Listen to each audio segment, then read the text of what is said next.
Several people migrated to America because their homelands have been subject to famine and crop failure. They came here to live a better life for themselves and their future generations. We all know the story of Ellis Island in New York City, how the Statue of Liberty was a symbol of welcoming new, hopeful citizens on their quest for the American dream. This influx of new Americans happened on both sides of the country. Angel Island in California was considered to be the Ellis Island of the West, taking in immigrants mostly of Asian and Pacific Island descent. Despite not being greeted with the warmest welcome, these immigrants were here to stay with intended goals to better their lives and influence the dynamic of American culture as it was known. Remind us that America is and always has been a nation of immigrants. Throughout our history, immigrants have come to our shores in wave after wave from every corner of the globe. Every one of us, unless we're Native American, has an ancestor who was born somewhere else. And even though we haven't always looked the same or spoken the same language, as Americans, we've done big things together. We won this country's freedom together. We built our greatest cities together.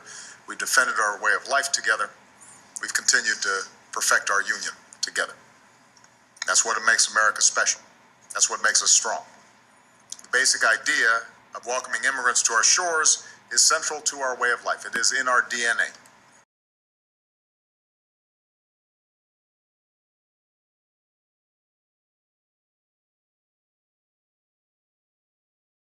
That Trump then said, quote, "Why do we want all these people from Africa here? They're countries. We should have more people from Norway." A second source says he then went on to question the need for Haitians in the U.S. The program Trump was briefed on is called Temporary Protected Status. This week he moved to end that status for 200,000 immigrants from El Salvador. Lawmakers from both sides slammed the president after his remarks. Republican Representative Mia Love, a daughter of Haitian immigrants, said the comments were unkind, divisive, elitist, and fly in the face of our nation's values. And or dance around it.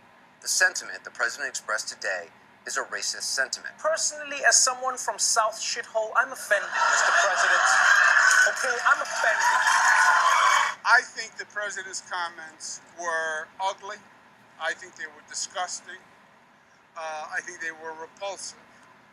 I think they degraded the office of the president. The president of the United States of America, we expect more of him. We expect him to be an example.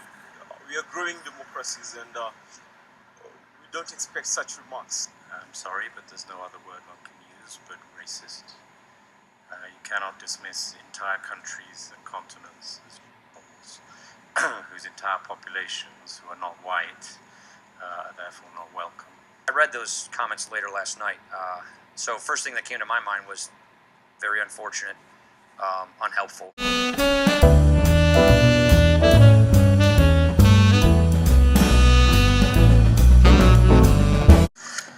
The US spends about $23,000 per illegal immigrant they choose to deport.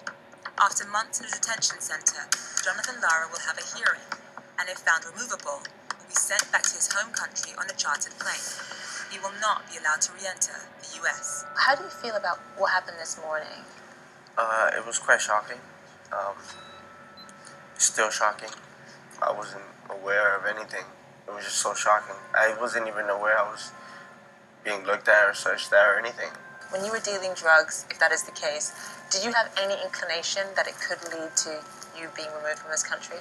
No, I was very young. It was a mistake that I did when I was younger. Being a citizen or a permanent resident, what does it mean to you? It means hope and faith for my career, my life, and what I want in life. You're writing your own script to your life the way you want it. You know, it's kind of like you're given the opportunity to become a writer and illustrate your book the way you want it.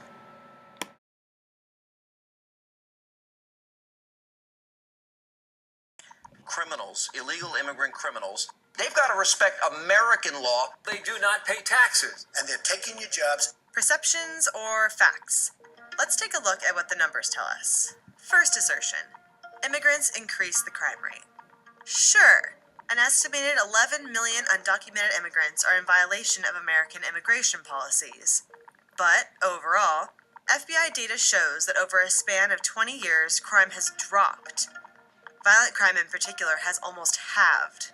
All while the undocumented immigrant population tripled. Last year, U.S. Immigration and Customs Enforcement removed 139,368 undocumented immigrants that were previously convicted of a crime.